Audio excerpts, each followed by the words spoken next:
یہ سورت کا شان نزول کچھ اس طرح ہے کہ رسول اللہ صلی اللہ علیہ وسلم سے مشرکین مکہ نے یہ سوال کیا کہ جس طرح ہمارے خدا ہے ان کا ایک حسب و نسب ہے،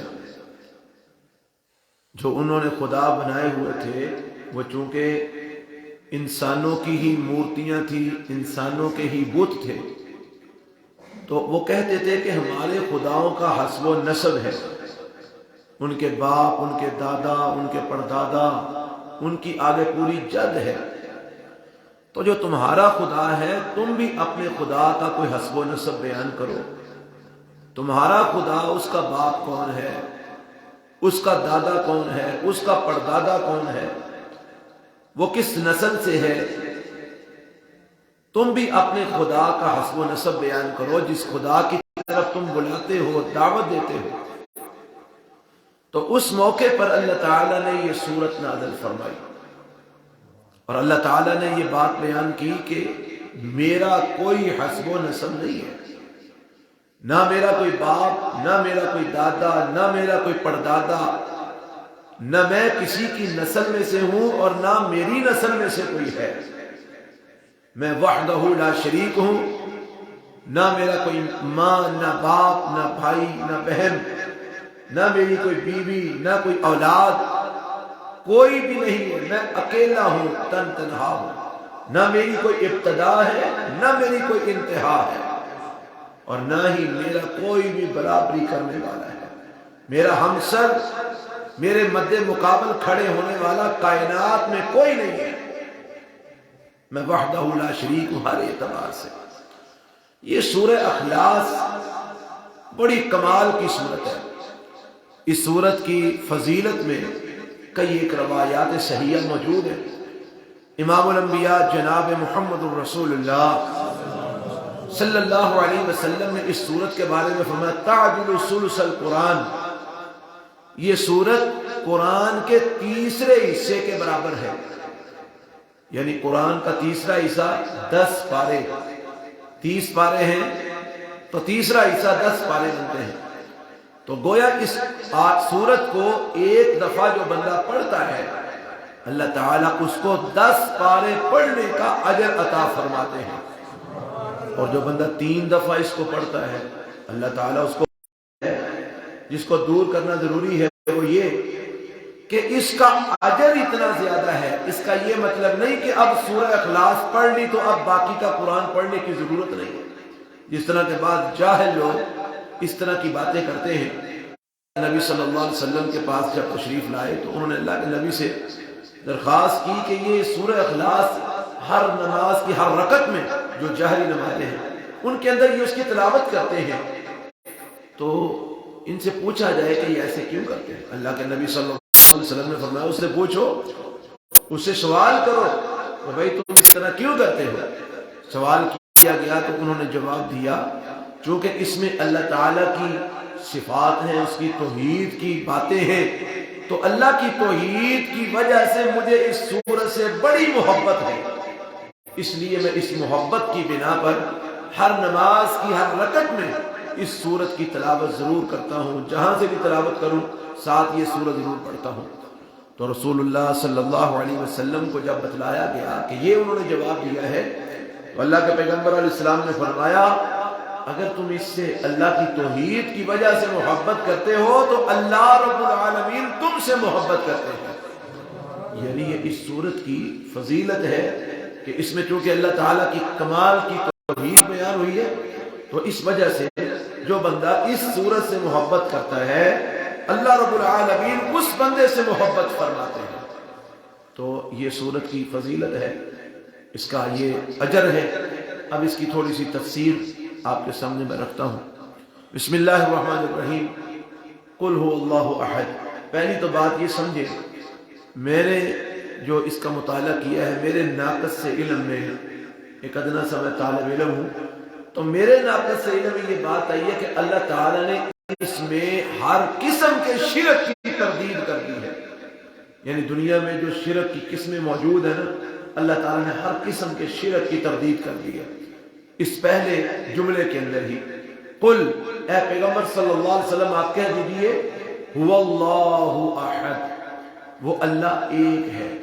تم اس کا حسب و نسب جاننا چاہتے ہو کہ اس کا باپ دادا کون ہے، اس کی جد کیا ہے، وہ کس نسل میں سے ہے، اس کا خاندان کیا ہے، اس کا حسب و نسب کیا ہے، تو سنو هو اللہ احد، کائنات میں وہ اکیلا ہے، ایک ہے۔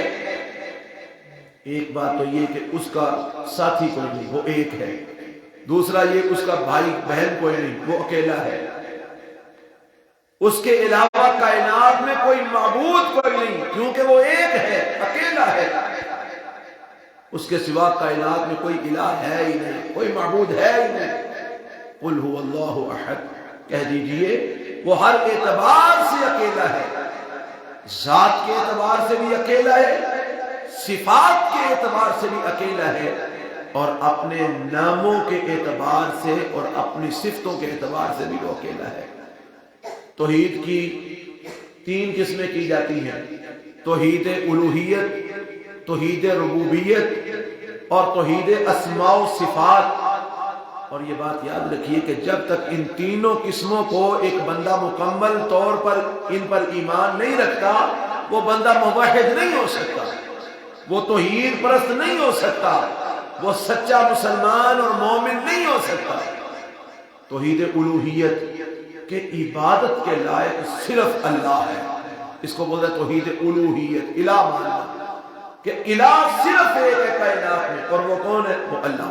الہ میں معبود جس کی عبادت کی جا سکتی ہے وہ ایک ہے، اور وہ کون ہے؟ اللہ۔ اللہ کے سوا کائنات میں کوئی عبادت کے لائق ہے ہی نہیں۔ دوسری بات توحید ربوبیت، رب ہونے کے اعتبار سے بھی وہ اکیلا ہے۔ رب ہونے کا معنی پیدا کرنا، پالنا، نشو و نما کرنا، بڑھانا، پھلانا اور ساری کائنات کے معاملات کی تدبیر کرنا، ہوائیں چلانا، بارشیں ڈالنا، دھوپ لگانا، سورج چڑھانا، سورج کو غروب کرنا، چاند چڑھانا، چاند کو غروب کرنا، ستارے چمکانا، کسی کو زندگی دینا، کسی کو موت دینا، کسی کو پیدا کرنا، یعنی یہ تمام چیزیں یہ ربوبیت میں آ جاتی ہیں۔ تو ان تمام چیزوں کے اندر بھی وہ وحدہ لا شریک ہے، اس کے علاوہ نہ کوئی پیدا کر سکتا ہے، نہ کوئی پال سکتا ہے، نہ کوئی نشرما کر سکتا ہے، نہ کوئی بڑھا سکتا ہے، نہ کوئی زندگی کا مالک، نہ کوئی موت کا مالک، نہ رزق کا مالک، نہ کائنات کے امور کے تصرفات کا کوئی مالک، نہ کوئی ہوائیں چلا سکتا ہے، نہ کوئی بارش ڈال سکتا ہے، نہ کوئی دھوپ لگا سکتا ہے، نہ کوئی چاند چڑھا سکتا ہے، نہ کوئی سورج چڑھا سکتا ہے۔ یہ سارے کام صرف اور صرف اللہ کرتا ہے۔ اس کو بولتے ہیں توحید ربوبیت۔ اس کے اندر بھی اللہ کے وحدہ لا شریک مانا ہے۔ توحید اسماء و صفات، جتنے بھی اللہ کے نام ہیں اور اس کی صفتیں ہیں، وہ اپنے ناموں اور صفتوں کے اندر بھی وحدہ لا شریک ہے۔ اس کے نام جیسا کائنات میں کسی کا نام نہیں، اس کی صفتوں جیسا کائنات میں کسی کی صفت نہیں۔ اللہ یہ صرف ایک ہی نام ہے، کس کا؟ اللہ کا۔ الرحمن کائنات میں ایک ہی ہے، کون؟ اللہ۔ الرحیم کائنات میں ایک ہی ہے، کون؟ اللہ۔ رسول اللہ صلی اللہ علیہ وسلم کے بارے میں قرآن مجید میں یہ بات آئی ہے، رؤوف الرحیم، کہ آپ رؤوف بھی ہیں، رحیم بھی ہیں، لیکن یہ بات یاد رہے، یہ فرق کر کے ہم نے یہ جان کر جینا ہے، فرق کر کے ماننا ہے کیا اللہ رؤوف ہے۔ نبی صلی اللہ علیہ وسلم کے بارے میں بھی آیا کہ آپ بھی رؤوف ہیں، اللہ رحیم ہے۔ نبی صلی اللہ علیہ وسلم کے بارے میں بھی آیا کہ آپ بھی رحیم ہیں، لیکن یاد رکھیے اللہ اپنی صفتوں میں وحدہ لا شریک ہے، وہ رؤوف ہے، اس کی رؤوفیت بلا حدود ہے، اس کی کوئی حد نہیں، وہ یعنی بغیر حد کے رؤوف ہے۔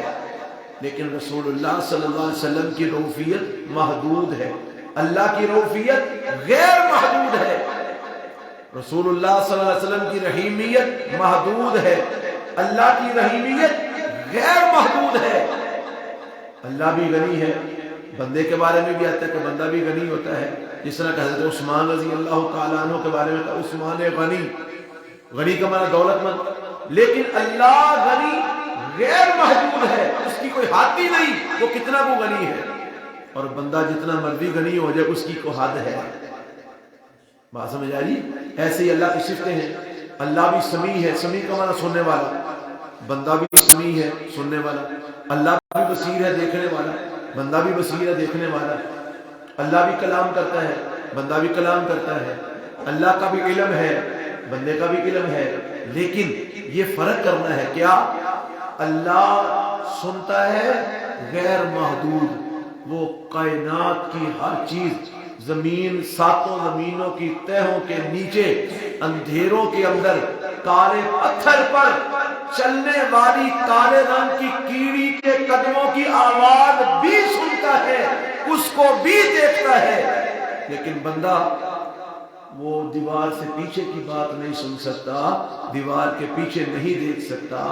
بندے کا دیکھنا محدود ہے، رب کا دیکھنا غیر محدود، بندے کا سننا محدود ہے، رب کا سننا غیر محدود، بندے کا علم محدود ہے، رب کا علم غیر محدود۔ تو یہ ماننا پڑے گا کہ اللہ اپنی صفتوں میں بھی اور اپنے ناموں میں بھی وحدہ لا شریک ہے۔ یہ ہے توحید کی تین قسمیں۔ جب تک ان تینوں کو صحیح معنوں میں نہ مانا جائے بندہ مسلمان نہیں ہو سکتا، موحد نہیں ہو سکتا۔ عام طور پر ہمارے ہاں ایک ہی جو ہے نا وہ قسم کو زیادہ بیان کیا جاتا ہے، اور لوگ زیادہ تر جانتے بھی ایک ہی قسم کو ہے۔ آپ یاد رکھیے کہ آپ کو تینوں قسمیں بتا دی گئی ہیں، آپ نے ان تینوں کو جاننا بھی ہے، ماننا بھی ہے، پھر جا کر آپ موحد بنیں گے، توحید پرست بنیں گے۔ تو قل هو اللہ احد، کہہ دیجئے وہ اللہ ایک ہے، ذات کے اعتبار سے بھی، صفات کے اعتبار سے بھی، ناموں کے اعتبار سے بھی، الوہیت کے اعتبار سے بھی، ربوبیت کے اعتبار سے بھی، ہر لحاظ سے وہ اکیلا ہے، وحدہ لا شریک۔ اللہ الصمد، اللہ بے نیاز ہے۔ بے نیاز کا مطلب کیا؟ اس کو کسی کی ضرورت نہیں، اس کو کسی کی حاجت نہیں۔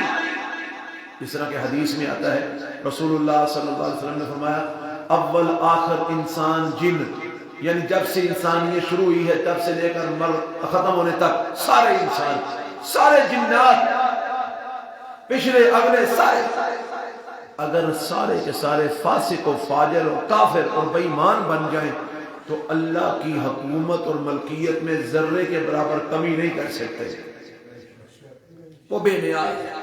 اور اگر ساری کائنات کے لوگ، پچھلے اگلے انسان جن، متقی اور پرہیزگار بن جائیں تو اللہ کی حکومت اور ملکیت میں ذرے کے برابر اضافہ نہیں کر سکتا، وہ بے نیاز ذات ہے۔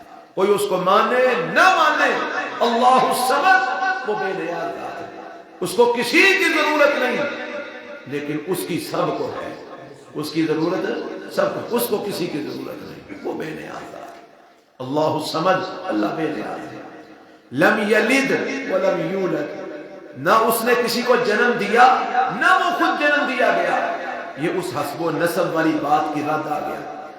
نہ اس کی کوئی اولاد، نہ وہ کسی کی کوئی اولاد، نہ اس کے ماں باپ، دادا پردادا، اس کی اجداد کوئی نہیں، اور اس کی آگے بیوی بھی کوئی نہیں، آگے اولاد بھی کوئی نہیں، وہ ان تمام کمزوریوں سے پاک ہے۔ یہ کمزوریاں ہیں، یہ کمزوریاں ہیں، کسی کی نسل ہونا یا اس سے کوئی نسل ہونا، یہ کمزوریاں ہیں، اور اللہ ان کمزوریوں سے پاک ہے۔ لم یلد، اس نے کسی کو جنم نہیں دیا، ولم یولد، وہ خود بھی جنم نہیں دیا گیا، نہ اس کے کوئی ماں باپ، دادا پردادا کوئی نہیں، اور اس کی آگے اولاد، کوئی بیٹا، کوئی بیٹی، کوئی بیوی، کوئی پوتے، کوئی پوتیاں، کچھ بھی نہیں، وہ اکیلا ہے، وحدہ لا شریک ہے۔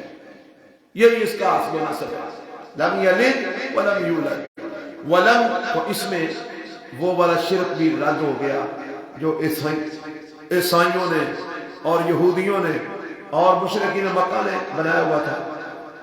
مشرکین مکہ کئی قسم کا شرک کرتے تھے، جن میں سے ایک شرک یہ بھی کرتے تھے، وہ فرشتوں کو اللہ کی بیٹیاں کہتے تھے، وہ کہتے تھے فرشتے اللہ کی بیٹیاں ہیں۔ یہودی بھی شرک کرتے تھے، وہ حضرت عزیر علیہ السلام کو اللہ کا بیٹا مانتے تھے۔ عیسائی بھی شرک کرتے تھے، وہ حضرت عیسیٰ علیہ السلام کو اللہ کا بیٹا مانتے تھے اور بی بی مریم کو الیاذ باللہ اللہ کی بیوی کہتے تھے۔ تو اللہ تعالیٰ نے ان سب چیزوں کا رد کر دیا۔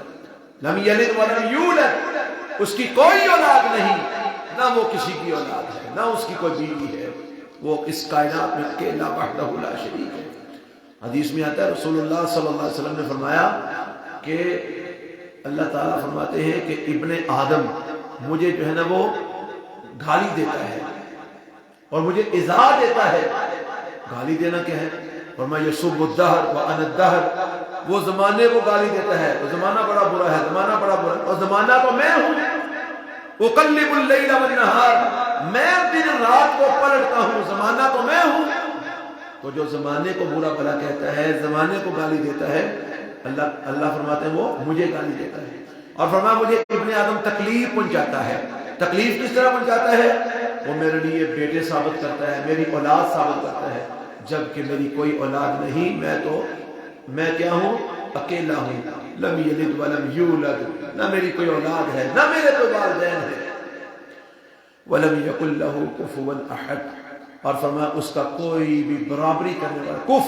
کف کس کو بولتے ہیں؟ برابری۔ یا عموماً ہماری زبان میں یہ لفظ استعمال ہوتا ہے، جو پڑھے لکھے لوگ ہیں وہ بولتے ہیں جی جب رشتہ کریں جی وہاں پر کف ضروری ہے، برابری ضروری ہے۔ لڑکی کے ساتھ لڑکے کی برابری ضروری ہے، علم میں، تعلیم میں، عمر میں، جی اور دیگر معاملات میں کف ضروری ہے، برابری۔ وَلَمْ يَكُنْ لَهُ كُفُوًا أَحَدٌ، اللہ کی برابری کرنے والا کوئی نہیں، نہ علم میں اس کے کو برابر ہے، نہ مقام میں اس کے کو برابر ہے، نہ عزت میں اس کے کو برابر ہے، نہ شرافت میں اس کے کو برابر ہے، نہ قدرتوں میں اس کے کو برابر ہے، نہ تو صفات میں، نہ ناموں میں، نہ الوہیت میں، نہ ربوبیت میں، کسی بھی اعتبار سے اس کے برابر ہے ہی کوئی نہیں۔ نہ کوئی نبی، نہ کوئی ولی، نہ امام، نہ پیر، نہ پیغمبر، نہ کوئی سید، نہ کوئی سید زادہ، نہ کوئی اعلیٰ، نہ ادنا، نہ کوئی زندہ، نہ مردہ۔ وَلَمْ يَكُنْ لَهُ كُفُوًا أَحَدٌ، اس کے برابر ہے ہی کوئی نہیں، وہ ہر قسم کی برابریوں سے بھی بلند و بالا ہے، اس کے برابر کوئی نہیں ہو سکتا۔ وَلَمْ يَكُنْ لَهُ كُفُوًا أَحَدٌ۔ تو یہ ہے سورہ اخلاص کی مختصر سی مفہوم میں نے آپ کے سامنے رکھا۔ اللہ ہم کو یہ سمجھ کے اس کے مطابق اپنے عقائد بنانے کی توفیق عطا فرمائے۔ بسم اللہ الرحمن الرحیم۔ قل هو اللہ احد، کہہ دیجئے وہ اللہ ایک ہے، اللہ الصمد، وہ اللہ بے نیاز ہے، لم یلد، اس کی کوئی اولاد نہیں، ولم یولد، اور وہ کسی کی اولاد نہیں، اس کے کوئی ماں باپ نہیں، ولم یکن لہ کفوا احد، اور اس کی کوئی ایک بھی برابری کرنے والا، اس کا ہمسر، اس کے برابر کھڑا ہونے والا کوئی نہیں ہے۔ سبحانک اللہم و بحمدک